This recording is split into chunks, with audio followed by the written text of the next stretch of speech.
இது மகிமை நேரம். இயேசு கிறிஸ்துவின் இனிதான நாமத்தினாலே உங்கள் அனைவரையும் வாழ்த்துகிறேன். நம் மனதில் உள்ள குழப்பங்களை தீர்த்து ஒரு பதிலை, ஒரு தெளிவை தருகிறவர் நம் ஆண்டவர். தெளிவை தருகிற ஆண்டவர், தெளிவாக்குகிற ஆண்டவர் அப்படின்ட்டு நாம் தியானித்து கொண்டிருக்கிறோம். இன்றைய தினத்திலும் கூட நாம் தியானிப்பதற்காக எடுத்துக்கொண்ட வேத பகுதி மத்தேயு 26ஆம் அதிகாரம். இந்த இடத்துல ஒரு ஸ்திரீயை குறித்து கூறப்பட்டிருக்கு. சரியா? சீமோனுடைய வீட்டில் விருந்துக்கு ஆண்டவர் இருக்கும் பொழுது ஒரு ஸ்திரீ ஒரு பரிமள தைலத்தை எடுத்து இயேசு கிறிஸ்துவின் சிரசின் மேல் ஊற்றுகிறார். இதை பார்த்த உடனே அங்கிருந்த சீஷர்கள்லாம் கொஞ்சம் விசனமடைந்து, இது ஏன் இந்த வீண் செலவு, இந்த பரிமள தைலத்தை விற்று தரித்திரருக்கு கொடுத்துருக்கலாமே அப்படின்னு சொல்லிட்டு அவங்களுக்குள்ள கொஞ்சம் முறுமுறுத்துக்கிடுறாங்க. இதை பார்த்த ஆண்டவர் சொல்றாரு, ஏன் அவளை தொந்தரவு படுத்துறீங்க? இப்பொழுதும் கூட உங்க இருதயத்தில் நீங்க அப்படி நினைக்கிறீங்களா? இது தொந்தரவா இருக்கு அப்படின்னு சொல்லிட்டு ஏதாவது நினைக்கிறீங்களா? ஆண்டவர் சொல்றாரு, ஏன் தொந்தரவு படுத்துறீங்க? இவன் என்னிடத்தில் நற்கிரியை செய்திருக்கிறாள் அப்படின்னு சொல்லிட்டு ஆண்டவர் கூறுறாரு. சரியா? முதலாவது பாருங்க, அந்த ஸ்திரீ அவங்க கிட்ட இருந்த அந்த பரிமள தைலத்தை ஆண்டவருக்கென்று அர்ப்பணித்தாங்க. நாமும் நமக்கு இருக்கிறதை ஆண்டவருக்கென்று அர்ப்பணிக்கணும். நமக்குள் இருக்கிற மேன்மையை ஆண்டவருக்கென்று கொடுக்கணும். அந்த ஸ்திரீ கொடுத்த அந்த ஸ்திரீயின் அர்ப்பணிப்பு ஆண்டவரிடம் பாராட்டை பெற்றுவிட்டது. சரியா? 5 அப்பம் 2 மீனை ஒரு சிறுவன் கொடுத்தான். அது அவன்கிட்ட அந்த 5 அப்பம் 2 மீன் இருந்துச்சு. அதை சிறுவன் கொடுத்தான். எதுக்கு நான் கொடுக்கணும்? இந்த 5 அப்பம் 2 மீனை வச்சு அவங்க என்ன செய்ய போறாங்க அப்படின்னு நினைக்கல. அவனிடம் இருந்ததை ஆண்டவரிடத்துல கொண்டு கொடுத்தான். ஒரு விதவையானவள் 2 காசை, அவளிடம் இருந்த அவளோட சொந்த ஜீவனத்துக்கென்று இருந்த அந்த 2 காசையும் காணிக்க பெட்டியிலே போட்டான். நம்மிடம் இருப்பதை நாம் ஆண்டவருக்கென்று கொடுக்க வேண்டும். தாவீது தேவாலயம் கட்டுவதற்கு ஒவ்வொரு பொருட்கள்லாம் சேர்த்துட்டு இருக்கும் பொழுது இந்த ஜனங்கள் எல்லாம் உத்தம இருதயத்தோட உற்சாகமாய் கர்த்தருக்கு காணிக்கை கொடுத்தார்கள் அப்படின்னு சொல்லிட்டு வேதாகமத்துல எழுதியிருக்கேன்.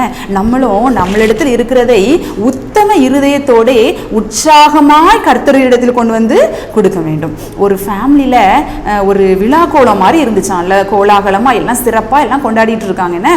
என்னன்னு பார்த்தா அந்த வீட்டோட தலைவருக்கு, அவங்க அப்பாவுக்கு பர்த்டே. ஸோ அந்த பிள்ளைங்கள்லாம் ரொம்ப உற்சாகமா நான் அப்பாவை எவ்வளோ நேசிக்கிறேன்னு சொல்லிட்டு அப்பாவுக்கு இன்னைக்கு காட்டணும்னு சொல்லிட்டு 3 பிள்ளைங்க, ஒவ்வொரு பிள்ளைங்களும் யோசிச்சுட்டு இருக்காங்க.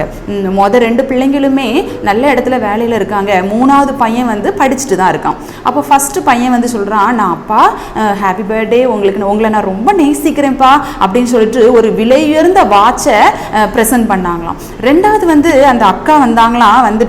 அப்பா நான் கூட உங்களை ரொம்ப நேசிக்கிறேன்ப்பா அப்படின்னு சொல்லிட்டு ஒரு விலையுயர்ந்த ஷர்ட்டை கொண்டு அப்பாவுக்கு கிஃப்ட் பண்ணாங்களாம். இந்த 3ஆவது பையன் பார்த்துட்டே இருந்தான். அவன்கிட்ட கொடுக்கறதுக்கு ஒண்ணுமே இல்லை, அவன் ஸ்கூல்ல போறான், அவன் வேலைக்கெல்லாம் போகல.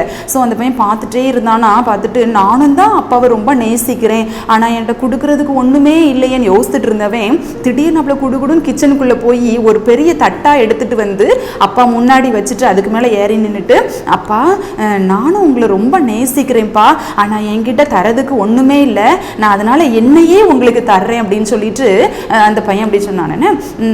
நீங்களும் எனக்கு கொடுக்கறதுக்கு எதுவுமே இல்லைன்னு நினைச்சிட்டு இருக்கிறீங்களா? ஆண்டவர் இந்த சிறு பையனை போலதான் நம்மளையே ஆண்டவருக்கு அர்ப்பணிக்கணும்னு சொல்லிட்டு விரும்புகிறாரு.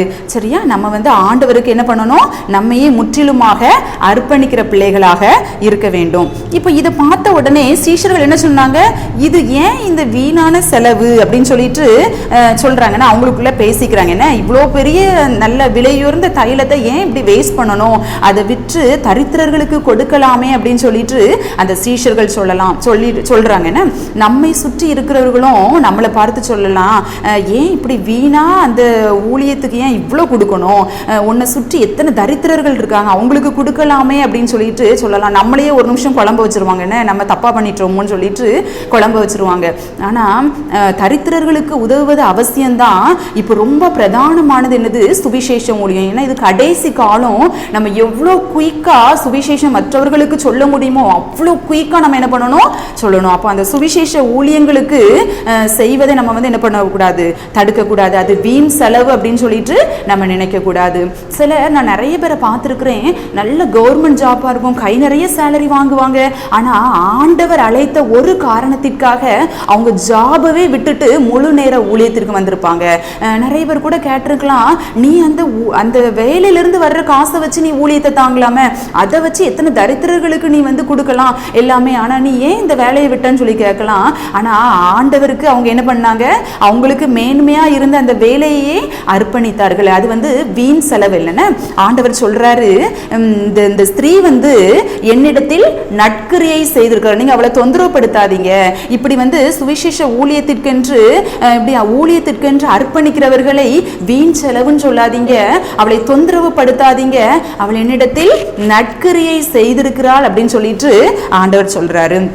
இந்த டிவி ஊழியத்துக்கு ஆகிற செலவை பார்த்தா இதை வச்சு நான் எத்தனையோ தரித்திரர்கள் நான் கொடுத்துடலாமே ஏசப்பா அப்படின்னு சொல்லிட்டு நான் கூட நினச்சிருக்கிறேன். அப்போ ஆண்டவர் சொன்னார், இல்லை, சுவிசேஷ ஊழியம் முக்கியமானது. நீ வந்து தரித்திரர்கள் எப்பொழுதும் உங்களிடத்துல இருக்கிறாங்க, ஆனால் இது வந்து கடைசி காலமாக இருக்குது, கடைகோடி மக்களுக்கும் போய் சுவிசேஷம் அறிவிக்கப்பட வேண்டி இருக்குது. அதனால் இது என்ன பண்ணக்கூடாது, தடை பண்ணக்கூடாதுன்னு ஆண்டவர் சொன்னார். நீங்கள் கூட இப்படி ஏதாவது உங்கள் மனசில் ஒரு குழப்பம் இருக்குதா, நீங்க இப்போ தெளிவடைஞ்சுக்கிடணும். இது வந்து வீணான செலவல்ல, இது வந்து ஒரு இம்பார்ட்டன்டான ஒரு ஒண்ணுதான். ஆண்டவரிடத்தில் இது எப்படி பெயர் பெற்றிருக்கு, நற்கிரியைன்னு பெயர் பெற்றிருக்கேன். ஆண்டவரிடத்தில் நம்ம வந்து நற்கிரியை செய்திருக்கிறோம் அப்படின்னு சொல்லிட்டு சொல்றாரு ஆண்டவர். அப்போ முதல்ல நம்ம கிட்ட என்ன இருக்கு, என்கிட்ட எதுவுமே இல்லை, காசு இல்லை, பணம் இல்லை, என்கிட்ட ஒரு திறமை இல்லை அப்படின்னு நினைக்காதீங்க.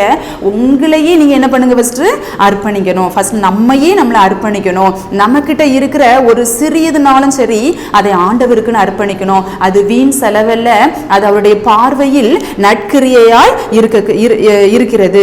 உண்மையான ஊழியத்திற்கு தாராளமாய் கொடுப்பதற்கு நாம் என்ன பண்ணக்கூடாது, தயங்கக்கூடாது. அப்படி கொடுக்கிறவர்களை நாம் என்ன பண்ணக்கூடாது, தொந்தரவு பண்ண கூடாது. கர்த்தர் தாமே உங்களை ஆசீர்வதிப்பாராக. ஜெபம்.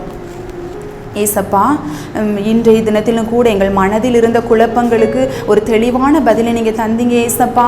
அப்பா, ஊழியங்களுக்கு செய்வதை நாங்கள் வீண் செலவு என்று எண்ணக்கூடாது தகப்பனே. அப்பா, இப்படிப்பட்ட சுவிசேஷ ஊழியங்களில் நாங்கள் ஈடுபடுவதற்கு எங்களுக்கு உதவி செய்யுங்க அப்பா. இப்பொழுது தங்களையே அர்ப்பணிக்கிற ஒவ்வொரு பிள்ளைகளையும் நீங்கள் கண்ணோக்கி பாருங்க தகப்பனே. அப்பா, அந்த பிள்ளைகளுடைய செய்கைகள் உங்களுடைய பார்வையில் நற்கிரியையாக இருக்கிறபடியால் உமக்கு நன்றி ஏசப்பா. நீங்களே பொறுப்படுத்திக் கொள்ளுங்க, வழி நடத்துங்க. ஆமேன். இயேசுவின் ஜெபிக்கிறோம் ஜீவனும் பரிசுத்தமுள்ள நல்ல பிதாவே. ஆமேன்.